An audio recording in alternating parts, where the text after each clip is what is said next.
할렐루야. 오늘도 하나님께서 이 거룩한 예배 가운데 우리를 부르시고 또 말씀을 통해서 우리에게 위로 주시고 소망을 얻게 하시는 귀한 시간이 되게 해 주실 것을 믿습니다. 아멘. 오늘 말씀의 제목을 하나님이 바꾸시면 이라는 주제로 삼았습니다. 우리가 살다 보면 이런 생각을 할 때도 많이 있고 이런 상황에 많이 부딪히게 됩니다.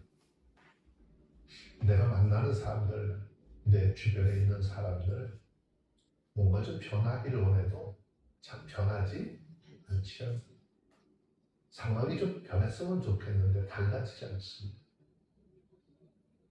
그래서 많은 사람들이 이미 인생이 정해진 것이기 때문에 마치 운명론을 이야기하는 것처럼 어쩔 수 없어. 그래서 많은 사람들이 세상도 사람도 환경도 잘 바뀌지 않는다라고 이야기를 하면서 곧 체념해 버리죠. 그런데 성경은 우리가 그런 생각을 하고 있는 것과 전혀 다른 이야기를 하고 있습니다. 성경 말씀합니다. 하나님이 바꾸시면 모든 것들이 바뀌어질 수 있다는 것이죠. 사람이 바뀌고 삶의 환경이 바뀌고 자리도 바뀌고 인생도 바뀌어지게 되는 것입니다. 오늘 저와 여러분들이 함께 읽은 이사야서 22장 15절로 25절 말씀에는 하나님이 한 사람의 자리와 그 인생을 바꾸시는 장면을 기록을 해놓으셨습니다. 이 당시 유다 왕궁에는 높은 자리에 있었던 관리가 있었습니다. 그 사람의 이름이 셈나라는 사람이었습니다. 그는 왕궁의 재정을 관리하고 그 왕궁의 모든 것들을 책임지는 매우 권력 있는 큰 자리에 있었던 사람입니다. 그런데 하나님은 어느 날 선지자 이사야를 통해서 놀라운 말씀을 하십니다. 내가 너를 내 자리에서 쫓아내겠다. 그리고 하나님은 또 다른 사람을 세우시죠. 그 사람의 이름은 바로 엘리야킴이라는 사람입니다. 사람이 바꾼 것이 아닙니다. 정치가 바꿨느냐? 정치가 바꾼 것도 아닙니다. 하나님이 바꾸셨습니다. 아멘. 오늘 말씀은 우리에게 굉장히 중요한 진리를 가르쳐주고 있습니다. 사람이 붙잡고 있는 자리는 영원하지 않지만 하나님이 바꾸시면 모든 것이 달라진다는 것이죠. 그래서 오늘 우리는 이 말씀을 통해서 이런 질문을 한번 생각해 보려고 합니다. 하나님이 바꾸시면 어떤 일들이 일어나는가? 말씀을 살피면서 함께 은혜를 나누도록 하겠습니다. 하나님께서 우리 인생들을 어디에 세우든 무슨 일을 하든 그곳에서 하나님의 영광을 나타내도록 하라고 세워주신 것인데 그 자리에서 하나님의 영광을 구하지 않는 자는 하나님께서 베푸신 구원과도 아무런 상관이 없다라는 것이죠. 자, 15절, 16절 두 절 말씀을 함께 보도록 합니다. 읽습니다. 시작. 주는 만군의 여호와께서 가라사대 너는 가서 그 굴골을 막고 공을 차지한 샘나를 보고 이르기를 내가 여기 무슨 관계가 있느냐 여기 누가 있기에 여기서 너를 위하여 묘시를 받느냐 높은 곳에 자기를 위하여 묘시를 받고 방석에 자기를 위하여 처소를 쪼아 부렸도다. 이 말씀 중에서 16절 말씀에 보면 여기라고 하는 단어를 기재를 해놨어요. 여기라고 하는 것은 무엇을 얘기하느냐? 유다 왕들의 시신을 모셨던 묘실을 의미하는 것입니다.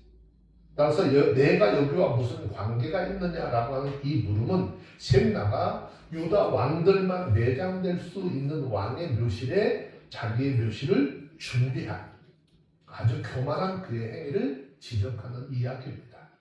그러면 이 말을 좀 더 폭넓혀서 생각해보면 그가 지금 거처하는 예루살렘으로도 이해를 할 수 있겠죠. 이렇게 보면 이 말은 그가 예루살렘 곧 하나님이 택하신 성읍과 무관한 자라라고 하는 의미도 해석이 되어지는 것입니다. 이 말은 한마디로 하나님과 무관한 자가 어떻게 마치 하나님 앞에 뭔가 부름받고 자기 권세대로 뭘 했었던 것처럼 보여지는 것이죠. 셈나가 이처럼 예루살렘과 상관이 없는 자, 곧 예루살렘에 머물기에 적합치 않은 그런 존재가 된 이유가 뭐냐라고 하는 거예요. 16절에 그 이유를 설명하는데 그가 주인의 집에 뭘 느끼는 존재가 됐대요? 수치를 느끼는 자가 되게 했기 때문이라는 거예요. 여기서 말하는 주인의 집은요, 이 당시 히스기야가 다스리던 다윗의 왕가를 이야기하는 것입니다. 그렇다면 셈나는 어떻게 해서 다윗 왕가에 수치를 끼치는 자가 되었느냐? 여기에 대해서 두 가지 측면으로 좀 생각을 해볼 수 있습니다. 하나는 자신의 지위를 이용해서 부정을 저질렀기 때문이다라고 볼 수 있는 것이겠죠. 자, 22장 16절에 의하면 그는 높은 곳에서 반석을 쪼아 자기의 묘실을 만들었다라고 했습니다. 이 말은 왕실을 능멸하는 것과 동시에 하나님이 보시기에 극히 교만한 행동이었습니다. 아울러 여기에는 사치와 방탕의 의미 또한 내포되어져 있는 것입니다. 또 다른 하나는 히스기야에게 하나님의 대신 애굽을 의지하도록 조언함으로써 히스기야를 하나님으로부터 멀어지게 한 것을 들 수 있습니다. 결국 그처럼 버리운 자, 하나님과 상관이 없는 자가 된 것은 교만과 방탕, 불신 때문이었다고 정리를 할 수 있습니다. 그렇다면 이 말씀을 통해서 우리도 심각하게 깨달아야 될 거예요. 이 시대 속에 목회자들, 이 시대 속의 그리스도인들이 하나님의 말씀이 아닌 다른 말씀을 가지고 하나님의 사람들을 하나님으로부터 관계가 멀어지게 하고 교회로 멀어지게 하고 본 신앙의 본질로부터 멀어지게 했다면 하나님과 상관이 없는 자가 될 것이다 라는 것입니다. 우리가 깊이 생각해 봐야 될 것은 우리 주인 되시는 하나님께서 우리를 통해서 영광을 받으시기도 하고 또 수치와 멸시를 당하기도 하신다는 메시지가 이 말씀 안에 담겨져 있습니다. 그래서 성경은 말씀하시기를 예수 믿고 구원받은 하나님의 사람들에 대해서 말씀하시기를 우리를 세상의 빛이라는 말씀하셨잖아요. 그리고 그 빛의 사명에 대해서도 분명히 말씀하셨어요. 자, 마태복음 5장 14절, 15절, 16절. 이 빛의 사명은 무엇인가? 성경을 좀 찾으셨으면 마태복음 5장 14절, 15절, 16절 시작. 너희는 세상의 빛이라 산 위에 있는 동네가 숨기지 못할 것이요 사람이 등불을 켜서 발 아래 두지 아니하고 등경 위에 두나니 그러므로 집안 모든 사람에게 비추느니라. 이같이 너희 빛을 사람 앞에 비추게 하여 너희로 너희 착한 행실을 보고 하늘에 계신 너희 아버지께 영광을 돌리게 하라 그랬어요. 우리의 삶은 내 삶을 통해서 크든 작든 어느 곳에 위치가 있든 그 삶을 통해서 하나님 앞에 영광을 돌리는 것이 우리 삶의 목적이라는 것입니다. 자, 고린도전서 6장 20절. 왜 이렇게 삶을 살아야 되느냐? 고린도전서 6장 20절. 찾으셨으면 한 음성으로 한번 읽어볼까요? 고린도전서 6장 20절 시작. 값으로 산 것이 되었으니 그런즉 너희 몸으로 하나님께 영광을 돌리라 했어요. 만일 우리가 우리의 주인 되시는 하나님께 수치를 끼치는 자가 된다면 하나님의 나라에 합당치 않은 자로 버림을 당할 수 있다는 것입니다. 그 누구라도 하나님 앞에서 교만하고 방탕한 삶을 살면 하나님은 하나님이 아닌 이 세상의 것들을 만족하고 그를 의지하는 그런 사람, 하나님과 아무런 관계가 없는 사람으로 하나님 앞에 구원받은 백성이라고 할 수 없다라고 단언하고 계시다는 거죠. 하나님의 백성은 하나님과 더불어 먹고 하나님을 힘입어 살아가는 사람들인 것입니다. 전적으로 하나님만 의지하는 사람, 그 사람이야말로 하나님의 백성이라고 할 수 있다는 것입니다. 그러므로 우리는 하나님을 수치스럽게 하는 삶이 아닌 하나님을 영화롭게 하는 삶을 살고자 몸부림쳐야 하는 것입니다. 그렇다면 우리가 어떤 삶을 살아가야 할지 말씀드리지 않아도 잘 알 거예요. 왜? 우리의 삶은 누가 얘기하기 전에 누가 더 잘 알아? 우리가 더 잘 알잖아요. 그러니까 내가 지금 삶 속에서 얼마나 하나님의 뜻을 이루고 하나님 앞에 영광을 돌리며 살고 있는지 우리 스스로 너무나 잘 알잖아요. 더 귀한 길은 얘기는 하지 않겠습니다. 두 번째, 하나님의 심판이 집행되기 시작하면 아무도 그 심판을 거부할 수 없어요. 17절, 18절 두 절 말씀 함께 볼게요. 이렇게 씁니다. 시작. 나 여호와가 너를 단단히 숙박하고 장사같이 맹렬히 던지게 정령이 너를 말아 싸서 곰같이 광막한 지경에 던질 것이라. 주인의 집에 수치를 끼치는 너여 내게 그곳에서 죽겠고 내 영광의 순에도 거기 있으리라. 여기 두 가지 표현에 주목을 해야 됩니다. 하나는 너를 어떻게 해서 말아 싸서. 말아 싼다라고 하는 이 말은요, 단단히 결박하다라고 하는 표현이에요. 다른 하나는 광막한 지경에 던질 것이다 라는 표현입니다. 이 말은 모두가 더 이상의 자기 의지대로 할 수 없게 되는 것을 의미하는 것이에요. 사람이 단단히 결박되면 어떻게 될까요? 자기 의지대로 뭔가 할 수 있는 것이 하나도 없지요.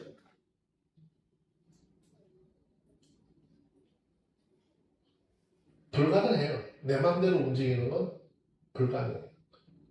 혹 손만 결박되고 발은 결박되지 않았다면 뭐 자기 의지대로 어느 정도 움직일 수는 있겠지요. 그런데 손과 발이 모두 결박이 되면 자기 의지는 아무런 소용이 없게 되는 것이에요. 이사야서 20장 17절에서 말하는 단단히 속박하고 라고 하는 이 말은 바로 그처럼 손과 발이 모두 결박된 상태를 의미하는 것입니다. 또 공같이 던지려는 것에 있어서 마찬가지입니다. 누군가 공을 힘껏 던지면 공은 어떻게 될까요? 공은 그 사람이 던져버린 방향으로 날아가 버리는 것이죠. 그러므로 공같이 던져진다라고 하는 것은 자기 의지와 무관하게 움직여질 것이다 라는 것입니다. 그러므로 본전의 말씀은 결국 셈나가 당시의 세상적인 대단한 권세를 가지고 온갖 부정을 저지르고 교만한 삶을 살았다 할지라도 하나님의 심판은 거부할 수 없게 될 것이라는 거예요. 세상에 권세 있을 때는 모든 걸 자기 마음대로 했지만 하나님의 심판 앞에서는 아무것도 자기 마음대로 할 수 없게 될 것이다 라는 것입니다. 다시 말하면 셈나에 대한 하나님의 심판은 하나님께서 작정하신 대로 정확하게 이루어질 것이라는 것입니다. 그는 반드시 그 모든 관직과 지위를 박탈당하는 것은 물론 예루살렘에서 쫓겨나 광야 적막한 곳에서 죽게 될 것이다 라는 것입니다. 이러한 사실은 우리에게 하나님의 심판이 한번 집행이 되기 시작을 하면 그것은 아무도 거부할 수 없는 불가항력적인 것이 된다라고 하는 것을 교훈해 주고 있습니다.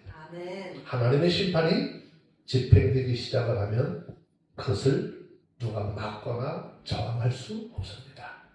무엇으로도 이것을 거부할 수 없고 변경할 수도 없습니다. 번복할 수 있을까요? 번복할 수 없습니다.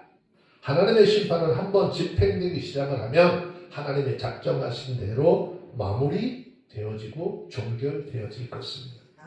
심판의 대상이 된 자가 아무리 자신의 의지로 하나님의 심판을 피해 보려고 해도 그것은 아무런 소용이 없게 되는 것입니다. 전능하신 하나님의 강권적인 역사하심 앞에 인간의 의지는 단단히 결박된 것에 불과한 것이죠. 성경은 이 하나님의 심판이 언제 임한다고 했을까요? 데살로니가전서 5장 3절 말씀을 한번 볼까요? 데살로니가전서 5장 3절입니다.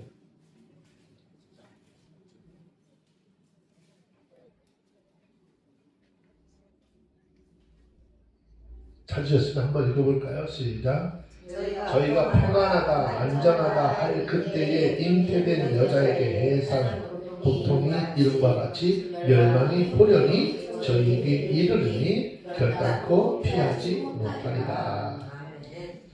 그러므로 누가 하나님의 심판에서 벗어나고자 한다면 아직 하나님의 심판이 임하기 전에 움직여야 하는 것이겠죠? 하나님이 자신을 단단하게 결박하시기 전에 하나님께서 자신을 맡아서 곰같이 저 광막한 광야에 던지기 전에 움직여야 하는 거예요. 그러니까 우리는 우리말로 하면 알아서 알아서 켜야 돼요. 하나님이 그렇게 하기 전에 알아서 켜야 돼요. 아멘. 알아서 킨다라고 하는 것은 엎어져 기는 것이 아니라 내 모습, 내 처지 형편을 하나님 앞에 알고 하나님 앞에 잘못된 부분들을 회개하고 고쳐나가야 한다는 의미입니다. 아멘. 물론 여기서 움직여야 한다는 것은 하나님의 심판을 피할 수 있는 어떤 인본적인 방법을 강구하라 그런 말이 아닙니다. 이것은 다만 하나님의 심판이 자신에게 미치지 않도록 악에서 떠나 회개하라라는 말씀입니다. 하나님이 그 죄인을 심판할 때 그 심판으로부터 피할 수 있는 유일한 길은 악에서 떠나서 또 잘못된 것을 회개하는 것밖에 없습니다. 아울러 여기 더 나가서 하나님을 섬기는 삶, 또 삶을 통해서 하나님 앞에 영광을 돌리는, 그리고 날마다 그 발걸음을 하나님을 향해서 나가는 삶을 살아야 하는 것이겠죠. 그것만이 우리가 진정한 자유한 사람으로 살게 할 것이고 심판날 결박을 또 파멸을 피할 귀한 은혜의 기름을 명심하시고 오늘 우리가 하루 삶 속에서 하나님을 믿고 의지하며 살아가는 복된 심령들이 되시길 바랍니다. 저 지금 중동 전쟁이 많이 일어나잖아요. 그 넓은 곳에서 어떻게 폭탄이 자기한테 날라와서 그 많은 사람 중에서 자기 앞에 떨어져서 죽을 줄 그 사람은 알았겠어요? 성경에서 말씀하고 있는 것처럼 모든 것은 참 하나님 안에 있다라고 하는 것을 기억하셔야 돼요. 참새 한 마리 떨어지는 것도 하나님의 뜻이 아니면 되지 않는다라고 했습니다. 마음이 아픈 부분이 너무나 많이 있기는 하지만 우리는 이런 속에서 우리 모습들 하나님과의 믿음의 관계를 철저하게 좀 돌아보는 시간이 되었으면 좋겠습니다. 또 한 가지는 하나님께서 주신 직분에 충성하지 못하면 그거 다 빼앗길 수밖에 없다는 것인데, 자 19절, 20절, 21절 함께 봅니다.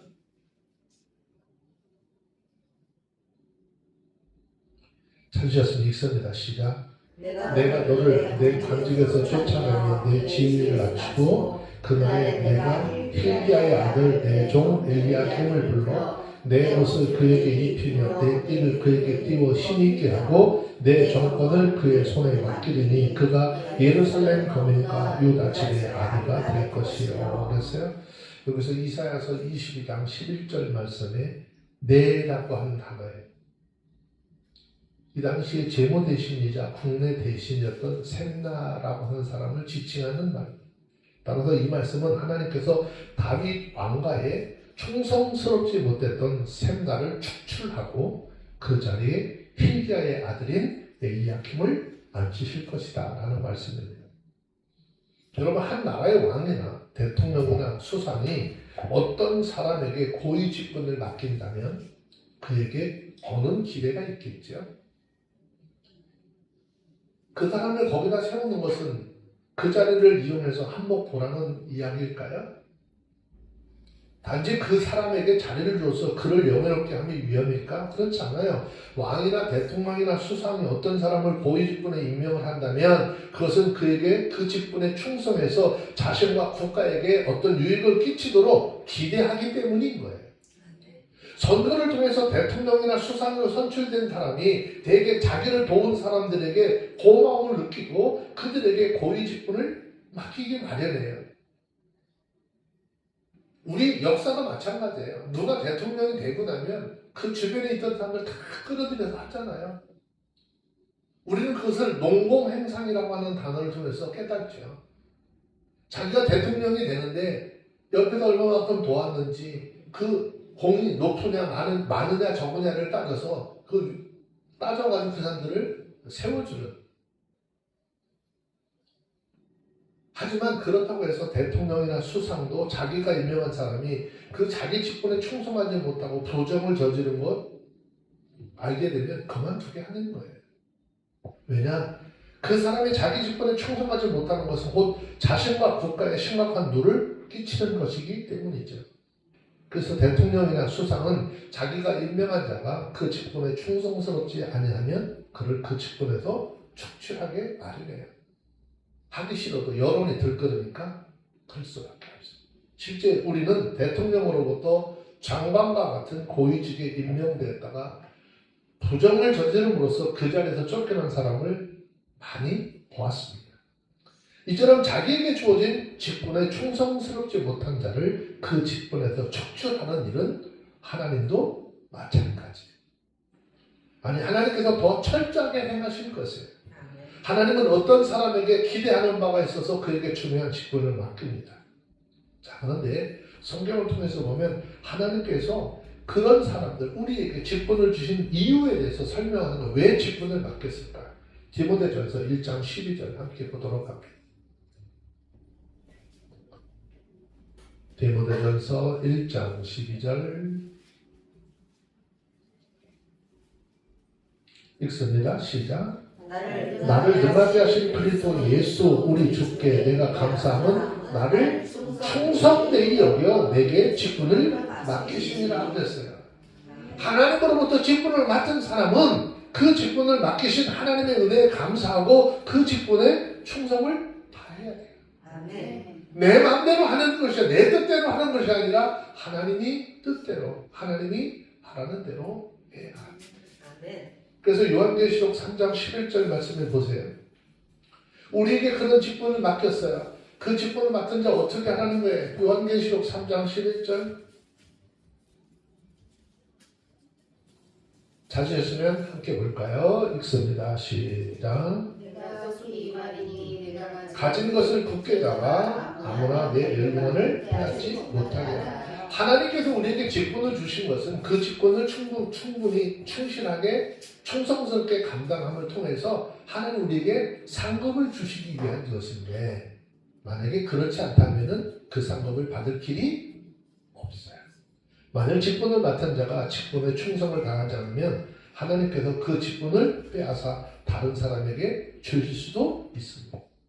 셈내가 바로 그러한 경우지.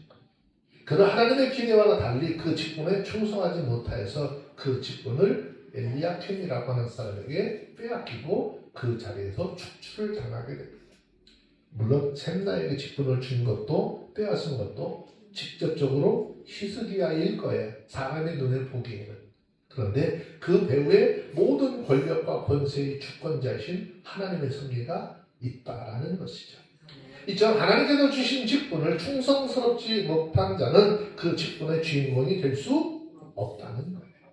성경 역사를 보면 사울이 하나님의 그 신정 통치의 대리자로 왕으로 뽑혔어요. 근데 그 직분에 충성하지 못할 때 그 직분을 빼앗아서 다윗에게 넘겨줬습니다.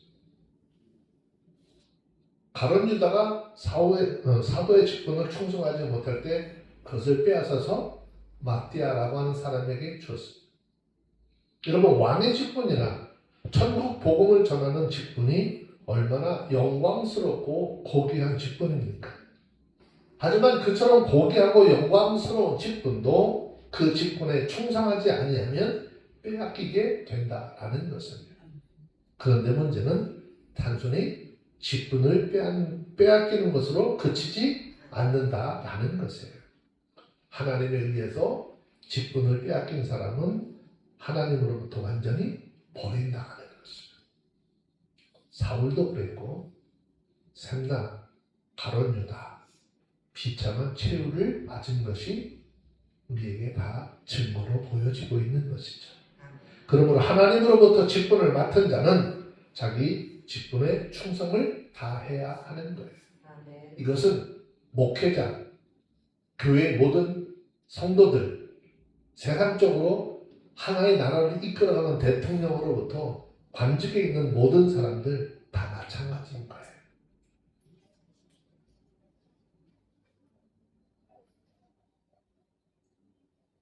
직분의 크기 상관이 없이 해야 돼요. 하나님의 귀히 보시는 것은 누가 어떠한 일을 하였느냐가 아니라 누가 얼마나 충성하였느냐라는 것이에요. 그런데 참 희한하고 재밌는 것은 이 땅의 사람들은요, 자기가 있을 때 뭐해? 성과를 내가 뭘 얼마만큼 해놨느냐, 자꾸 성과를 가지고 이야기하려고 하는 것이거든. 근데 하나님은 그거 하지 않아요. 얼마만큼 하나님의 뜻에 충성했느냐를 보시는 거죠. 하나님은요, 한 달란트를 맡은 자라도 충성하면 그를 귀하게 여길 것이고 5달란트를 맡은 자라도 충성하지 않으면 버리시기 당하는 거예요. 그래서 저와 여러분들 하나님으로부터 어떤 직분을 맡은 사람들이기 때문에 그 직분에 충성할 수 있는 그런 은혜가 있어지기를 주의 이름으로 축원합니다. 자, 하나님께서 막혀있는 열쇠가 있대요. 무슨 열쇠요? 자, 22절, 23절 한번 볼까요?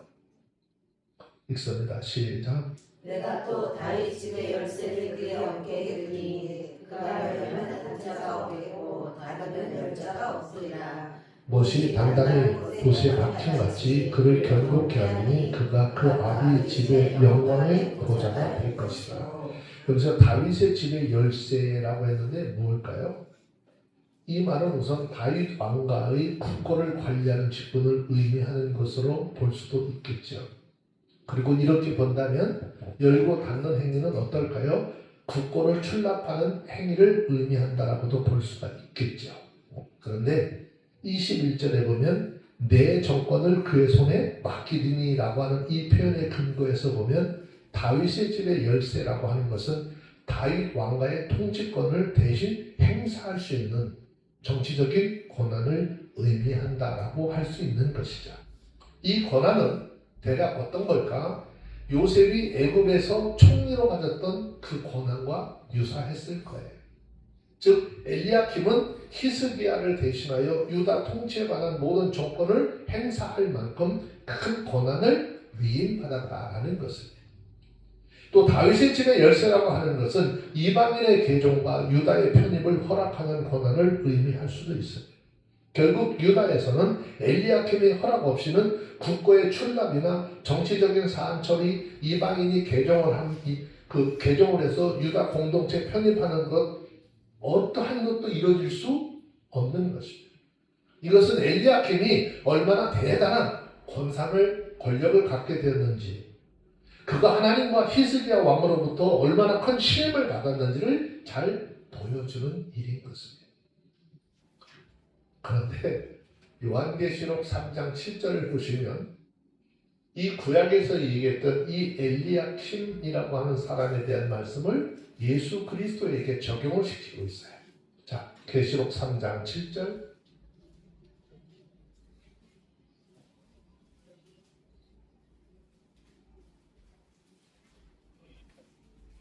중요한 이야기 하는 거예요.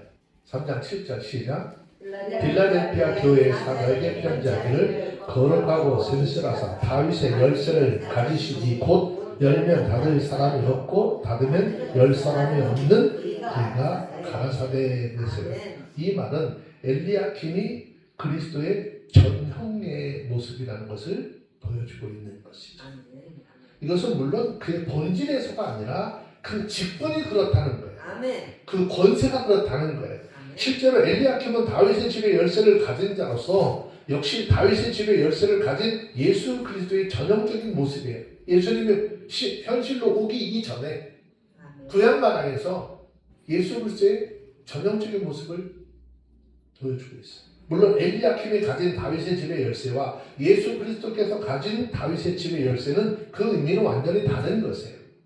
엘리야킴이 가진 다윗의 집의 열쇠라고 하는 것은 하나님이 정하시는 하나님의 신정 통치의 대상으로서 하나님의 나라인 지상의 다윗 왕국의 통치권을 이야기하는 것이죠. 근데 예수님께서는요, 어느 한 지역의 통치권을, 전 우주적인 통치권을 가지신 분이잖아요. 아멘. 다윗의 집의 열쇠, 예수님께서 가지신 다윗의 집의 열쇠는 신정 통치의 대상인 지상 다윗 왕국을 예표하는 것이고, 하나님께서 직접 다스리는 영원한 하나님의 나라의 통치권을 의미하는 것이죠. 그렇다면 이를 굳이 왜 다윗의 집의 열쇠로 표현을 했느냐라고 하는 거예요. 왜 다윗의 집의 열쇠라고 표현을 했느냐? 이유가 뭘까요? 그것은 예수 그리스도께서 이 세상에 오실 때 다윗의 자손으로 오셨기 때문에 결국 그리스도께서 다윗의 집의 열쇠를 가졌다라고 하는 것은 하나님께서 하나님의 나라의 통치권을 예수 그리스도에게 위임해 주셨다라는 뜻입니다. 네. 자, 이 사실에 대해서 마태복음 28장 18절 말씀해 보시면 예수님께서 말씀하셨어요. 한번 볼까요? 마태복음 28장 18절. 자시였으면 하는 성으로 한번 읽습니다. 시작.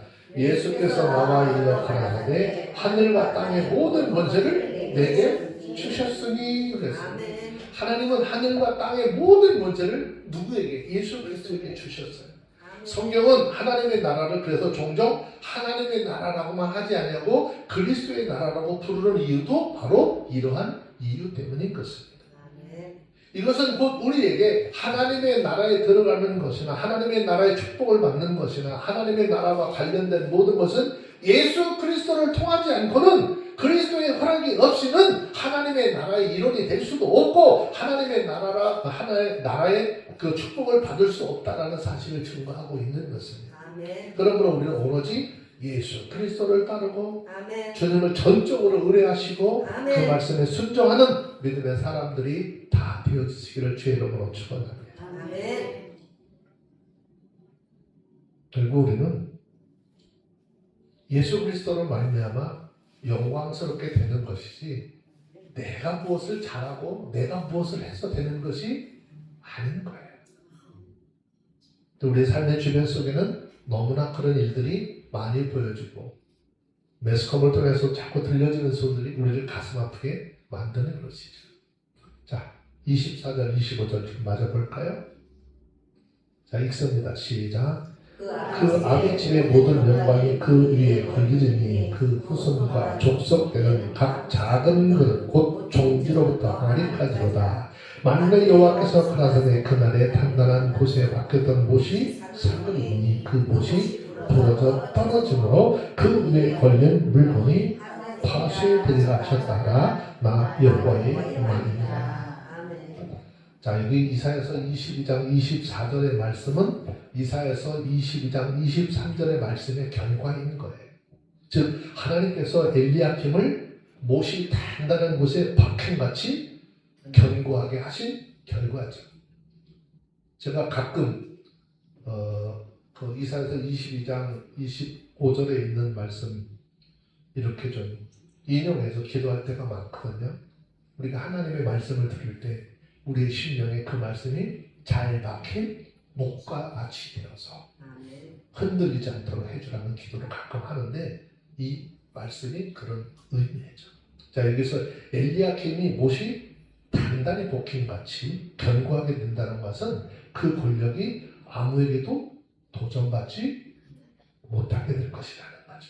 즉 엘리야킴의 권력이 거의 절대적인 권력이 될 것이다 라는 것은 이처럼 엘리야킴의 권력이 흔들리지 않는 절대적인 것이 된 결과로 그의 아버지 집의 영광이 그 위에 걸리게 된다는 거죠. 이것은 긍정적인 측면과 부정적인 측면 두 가지 모두를 다 내포하고 있어요. 우선 이 말은 긍정적인 측면에서는요, 절대적인 권력을 가진 엘리야킴의 가문에 속한 모든 사람이 엘리야킴으로 인해서 영광을 받게 될 것이다 라는 것이죠. 그리고 부정적인 측면에서는 엘리야킴이 절대적인 권력을 지나치게 자기 가문의 영광을 위해서 사용하게 될 것이다 라는 뉘앙스도 함께 있어요. 바로 이러한 정실 정치의 결과를 언급한 것이 22장 25절의 말씀. 즉 엘리야킴이 자기 가문의 정실 정치로 말미암아 하나님의 처음에는 잘하다가 부패해지네요. 그래서 마침내 그 가문이 몰락을 당하게 된다는 거죠. 자, 여기서 단단한 곳에 박혔던 못이 삭아서 부서지면서 그 위에 걸린 물건이 다 부서진다는 것은 그 가문이 몰락될 것을 얘기하는 거예요. 이렇게 볼 때 엘리야킴도 결국 그 아비가 누구인지조차 모르는 샘나의 길을 걸었다고 할 수밖에 없겠지요. 이것은 절대적인 것처럼 보였던 권력마저도 실각하게 될 것이라고 하는 의미와 더불어서 과거 견고하게 잘 박힌 못처럼 굳건한 믿음의 사람으로 비춰졌던 엘리야킴이 타락했음을 동시에 나타내 보여주고 있는 것입니다. 다시 말해서 이 일은 사람은 누구도 범죄와 타락의 가능성이 있다라는 거예요. 엘리야kim은 누굽니까? 그는 하나님과 히스기야로부터 절대적인 신임을 받던 사람이잖아요. 하나님께서요 엘리야kim을 부를 때 내 종이라고까지 부르실 정도였어요. 또 그는 예수 그리스도를 예표하는 인물이었잖아요. 성경에서 하나님께서 친히 내 종이라고 부른 사람은요 몇 사람 되지 않아요. 누구 있을까요? 아브라함과 욥과 모세, 다윗 정도예요. 그처럼 신실한 소수의 사람들과 어깨를 나란히 할 정도로 대단했던 사람, 신실했던 사람이 바로 엘리야킴이었습니다. 그런데 바로 그처럼 하나님께서 친히 내 종이라고 부르시며 인정하시고 예수 그리스도를 예표하던 그런 인물이었던 엘리야킴조차도 부패하고 그로 말미암아서 그는 물론 자신의 감옥까지도 몰락하게 되었습니다. 우리가 이러한 사실을 통해서 알 수 있는 것이 뭘까요? 바로 인간의 절대 한계점이죠. 인간은 누구나 절대 한계를 지닌 존재라는 거예요.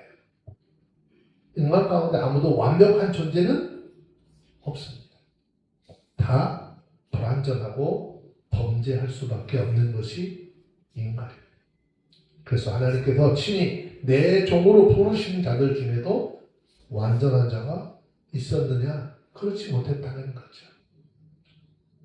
그렇다고 성경에서 예수 그리스도를 예표하는 인물 가운데 완전한 자들이 있었을까? 없어요.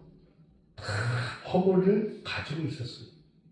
이것은 우리에게 굉장히 중요한 사실을 가르쳐주는 것인데 그것은 누구도 하나님의 은혜가 없이는 하나님이 원하시는 자리에 설 수 없는 것이고 하나님의 은혜가 없이는 하나님께서 이루실 구원에 도달할 수 없다는 것이죠. 인간은 하나님의 은혜를 통해서만 구원에 이를 수 있는 것입니다. 예수 그리스도께서 이 땅에 오신 것도 인간 스스로 그 구원을 받을 수 없기 때문에 우리의 중보자이시고 우리의 죄를 사하시기 위해서 그분이 이 땅에 오시게 된 것이죠. 만일 인간 중에 단 한 사람이라도 완전한 자가 있어서 스스로 구원을 받을 수 있었다라고 한다면 예수 그리스도께서 이 땅에 오셔서 십자가를 지는 수고는 하지 않아도 되었겠죠. 실제로 우리는요 정도의 차이는 있을 뿐이지 다 허물이 많고 불완전한 존재들이죠. 이 말씀을 통해서 우리에게 주시는 메시지는 거예요. 너희가 다 그런 존재야. 이 사실을 항상 기억하고 있으라는 거잖아요. 그래서 우리는 가끔 그러잖아요. 누구에 대해서 손가락 해서 그 사람을 지칭하는 경우가 많잖아요. 그 사람에게 그렇게 하는 이유는 뭐예요? 나는 완전하다는 거예요? 나는 서 있다는 거예요? 자, 그런데 성경은 고린도전서 10장 12절 말씀에서 이렇게 말씀하고 있잖아요. 고린도전서 10장 12절.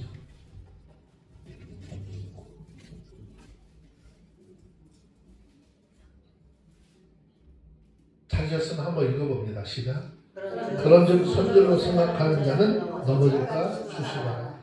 내 눈앞에 보여지는 그런 사람들 중에서 혹시 내 모습이 저렇지 않을까 거울로 바라볼 수 있어야 한다라는 것입니다. 이 말씀을 늘 기억하시고 하나님 앞에서 나도 언제든지 부패해질 수도 있고 넘어질 수도 있고 죄악 가운데 빠질 수도 있음을 깨닫고 오직 말씀과 성령의 인도함을 따라 살아가며 죄에 대한 경계를 게을리지 않는 저와 여러분들이 다 되어주시길 바랍니다. 아멘. 특별히 신앙적인 문제, 굉장히 중요한 문제인데 우리가 우리의 신앙, 우리의 믿음은 오직 하나님의 말씀을 중심으로 해서 그 말씀을 근거로 해서 우리의 신앙, 우리의 믿음을 지켜나가는 모두가 되어주시기를 주 이름으로 축원합니다. 기도하겠습니다. 하나님 아버지 감사합니다. 오늘 말씀을 통해서 사람이 아니라 하나님이 세우시는 인생의 귀한 것을 깨닫게 하시면 감사합니다. 혹 우리 안에 내가 이만한데 라는 교만한 마음이 있었다면 용서해 주시고 겸손한 마음을 허락해 주시옵소서. 주님, 우리의 삶을 붙들어 주셔서 우리의 모든 것들 주님 앞에 맡길 수 있는 사람이 되게 하시고 주님을 믿는 믿음이 흔들리지 않는 믿음의 사람으로 세워 주시옵소서. 우리의 삶과 우리 믿음의 가정과 하나님께서 세우신 이 교회를 주님의 뜻 가운데 새롭게 해주시기를 소원합니다. 모든 것을 변화시키는 우리 주 예수 그리스도의 이름으로 기도합니다. 아멘.